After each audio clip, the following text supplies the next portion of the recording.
I'm Jula, and today I will be talking about the major scale, how it's formed, and how you write it. So first of all, a scale is a series of notes that moves by step. The word scale comes from the Latin word scala, which means ladder. The scale is like a ladder because it goes up step by step. And a major scale uses a specific pattern of whole steps and half steps, as shown here. For a major scale, it is whole, whole, half, whole, whole, whole, half. The major scale pattern can be divided into two parts. The pattern whole, whole, half is used in both the lower and the upper part of the scale. The pattern whole, whole, half is used in both the lower and upper part of the scale. Each of these sets of 4 notes is called a tetrachord. Tetra is the Greek prefix for 4. This can be shown here. This is the first whole, whole, half pattern, and this is the second. The whole step in the middle can serve as an intermediate step or a transitioning step between the two tetrachords. If you are not sure about what whole steps and half steps are yet, you could check out my other video where I talked about this concept. So in the scale, each individual note can be identified with a scale degree number or a scale degree name. The most important blocks in music are tonic, subdominant, and dominant. They are commonly used as the base of a chord. In level 5, you will need to know tonic, which is the first degree, subdominant, which is the fourth, and each scale degree can be written with the number and a little hat on top of it. Next, we have dominant, which is the 5th degree, and leading tone, which is the 7th degree.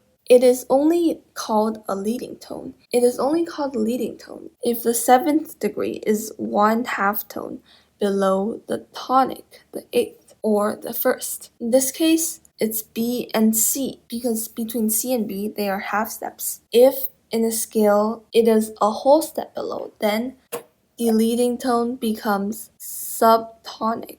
But that only happens for certain minor scales. For major scales, it is always a leading tone because of a pattern here. So as we know, for every major or minor scale, we have to follow the pattern of the scale.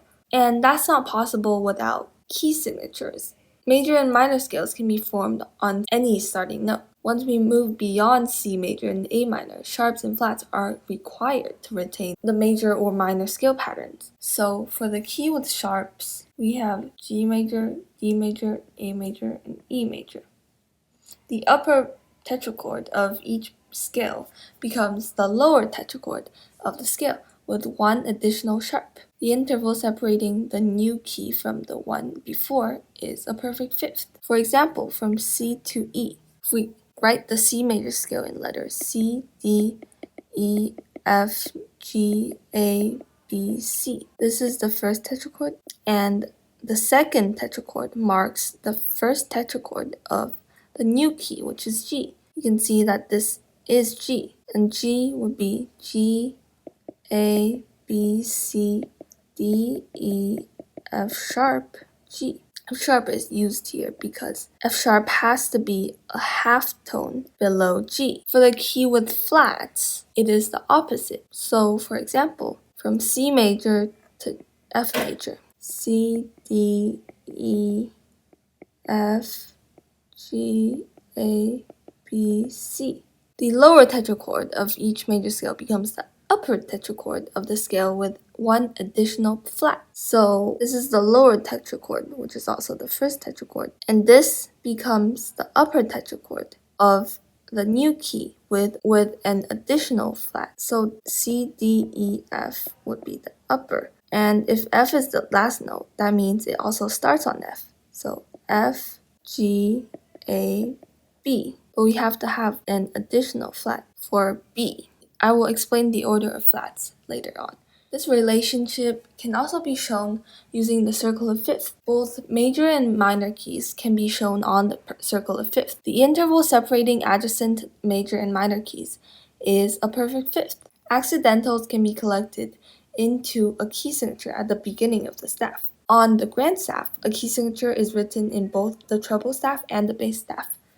As you can see here, we write it on both staff for all of these.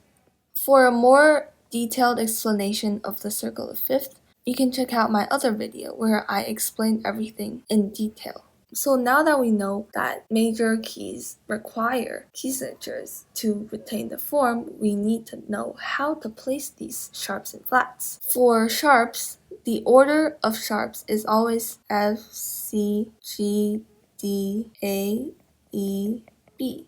An acronym for this would be Father Charles Goes Down and Ends Battle. And for the flats, it is the exact opposite, the reverse of the sharps. So it would be B, E, A, D, G, C, F. Battle ends and down goes Charles's father. In addition to the right order of the sharps and flats, you also need to place them on the specific lines and spaces as shown here. So for example, the sharp has to be placed on the first line in the treble clef and the second line in bass clef. It cannot be placed anywhere else. For example, if you place it here, that would be unacceptable. And that applies for all the other sharps as well. Same for the flats. Now we can do some exercises. For the first exercise, it is telling you to write the key signature and the tonic note for each key. So the tonic note is always the first or eighth note of the scale. So let's try to do it with B flat major. First, we should write the key signature, which is two flats, B and E. Remember to place them on the right line and in the correct order, as shown over here. Next, we write the tonic note. For B flat major, it is B flat, since it is the first note of the scale. And let's try doing the same for F major and writing the subdominant note, which is the fourth degree. F major has one flat, so we write it here. And be careful of the clef so that you write the key signature in the right spot. For F, the subdominant note would be B flat as well, because if you count up F, G, A, B flat, that is the fourth note of the scale. And we could do the same with G major for the dominant note, which is the fifth degree. So G major has one sharp, which is F, that has to be placed on this specific line, and the fifth note of G will be D. If we count up G, A, B, C, D, this is the fifth note. Here are some other exercises. Feel free to pause the video and do them at your own pace. For the next exercise, we need to write the scale ascending and descending using key signatures. And we also need to mark the tonic, subdominant, and dominant notes of the scale. To start, we first need to write the key signature. So for D major, it would be two sharps, F and C. Then we start on D because it is in D major. Then we write the scale. D, E, F sharp, G, A, B, C sharp, D. And then when we arrive at the tonic again, we descend. D, C sharp, B, A, G, F sharp, E, D. Now that we are done writing the scale, we need to mark the tonic, subdominant, and dominant notes. So the tonic would be the starting note and also the last note, since they are the same notes but in different octaves. Then the subdominant would be G. It is the fourth note of the scale, and the fifth note is A. So you write D below it. We could write the same for the descending part of the scale as well. Now that we are all done, we just need to add the double bar lines. And now you're done with the scale. We don't need to add any accidental since we already have the key signature at the beginning. You could practice with these other three exercises. And here are the corrections for the first three exercises. This is the correction for the last exercise.